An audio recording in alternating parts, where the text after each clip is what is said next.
Building a cedar raised garden bed is a great way to grow healthy plants, vegetables, and herbs.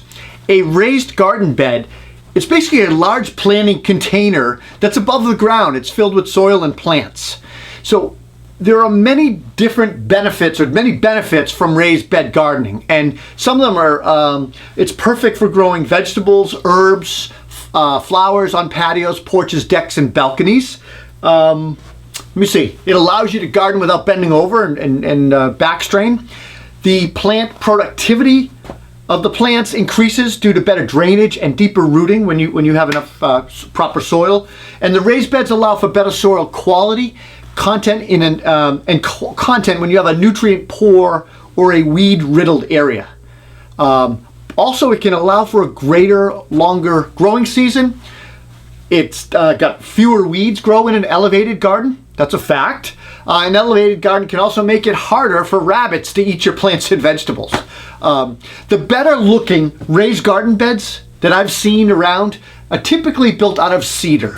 And although cedar can be expensive, it's definitely more durable than other woods due to its natural oils and tannins that help prevent rot and insect resistance. The planter itself is best left unfinished. There's no need to stain or paint it when you use cedar. And alternatively, you could use pressure treated lumber sold today, which is some of it certified for safe organic growing. But you definitely want to avoid using anything soaked with creosote and things like railroad ties. So if you do build a raised bed, you want to make sure that you fasten it with galvanized or stainless steel fasteners. Both types of fasteners are rust resistant. Stainless steel is a little bit more money. You start thinking about what size bed you want. Well, there is no perfect size. It's best to build your raised bed to fit your location. That's probably the best advice I could give you. A common width of feet is probably 4 feet. And that allows you to use 8-foot lumber, which is very standard at lumberyard. So you can work in 4-foot measurements, 2 or 4 foot. Raised garden beds need about 6 to 12 inches for their roots of soil. So a 12-inch deep table is good. And keep in mind, if you're going to build multiple beds for plants, that you could do different lengths and different things to kind of suit your patio. You don't want to make it so wide that it's actually difficult to reach the middle of the other side if you've got it up against something. Now listen, for actual measurements and dimensions of the table the planter that I'm showing in my video here, you need to go and read the article at concordcarpenter.com. All right, let's talk about locating your raised garden bed. You want to find a location that has adequate sunlight. That's essential, right? You want to look for a space that gets a minimum of 6 to 8 hours of direct sunlight a day. And you want to choose a level location if possible, so the bed doesn't tilt or slope, because that's going to affect your drainage. The water is going to drain differently from your raised bed. Position it close to a hose spigot so you can easily water the plants. Because raised bed planters, the soil dries out much faster, so you have to keep up on the watering. Ideally, you want to place the bed where it can be easily seen or appreciated from inside your house, I think, if it's good looking.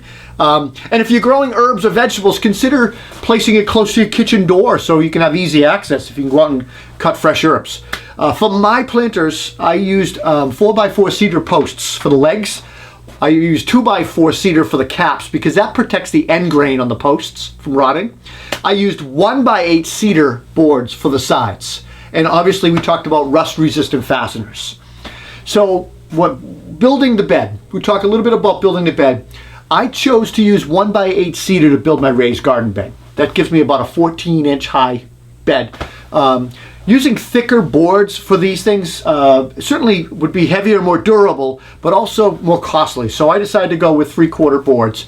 And I decided I wanted to experiment with minimal fasteners. So I chose to cut slots in my 4x4 legs, my posts, to accept sideboards. And the best way I can think of doing this is with a dovetail joint. Now, if you're a woodworker, you know what this is. But a dovetail joint is a joinery technique most commonly used in woodworking and furniture making. A lot of our drawers have dovetails. It doesn't use any fasteners, and it's known for its resistance from being pulled apart. Now let's talk about some heights. I went with approximate 32 high height, and I got 3 legs out of 1 8-foot length, a 4x4. So that's why I did that.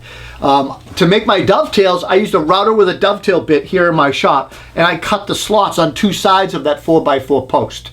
So my design called for those post caps, so I left them half an inch longer at each side to overlap the post, and that also helps hide the slots in the post, which I really like. The cap hides the slots.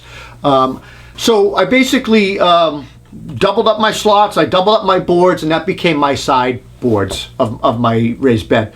Now, once the slots were cut, I slid those boards down, and basically, I think the way I did it is I did the short sides first because it was easy to manage, and then I connected them with the long side. When I was sliding the boards into the dovetail slot, I used a sanding block to ease my dovetails just a little bit because it's rough, to slide into the slots better. Once that's in, the side panels actually hold everything together, and on the bottom of the bed has a bottom of 1x8 cedar boards. I just spaced those 3/4 of an inch apart, and I put a strip under them with screws just to hold them there like a ledger board. And that whole thing locks all of it together, and it really holds well. It really is pretty secure. I used 1 1/4 inch screws to secure those strips to the side panels. I call it a ribbon for lack of a better thing, but it's a ribbon strip, and that's going to support those 1x8 bottom boards. A little tip for you is cedar splits easily, so make sure that you pre-drill your screw holes. The bottom boards, especially, I fastened them with the 1 1/4 inch screws, rot resistant screws or rust resistant screws. And then once I was all done with that, I then went to my 2x6, my thicker stock, and I made my caps. And I cut the caps on my miter saw and table saw so that, like I said, they overlapped ½ inch, I think maybe even 3/4 over on all 4 sides of my post. And I put a slight bevel on my cap just to shed water, so water, if it cupped or something, it's nice. It's got a nice aesthetic feature, but it just sheds water.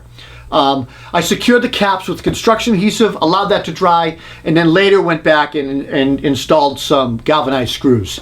One of the things you can do if you really want to do something nice, a nice finishing touch, is you can sink the screws down and use cedar wood plugs, and that's going to be really nice. In order to keep the dirt, the soil, from falling through the 3/4 bottom slots, I bought and installed stapled landscape fabric to the bottom edge of the raised planter, and just wrapped it up on all 4 sides, a few staples all the way around it to hold it in place. Then I had to add soil. The soil blend you put into your raised beds is the secret sauce to the success. It is a beautiful raised bed, but the soil is going to make the big difference. Use a nutrient-rich soil, and once you've got that in, it is time to start planting. I hope you enjoyed this build.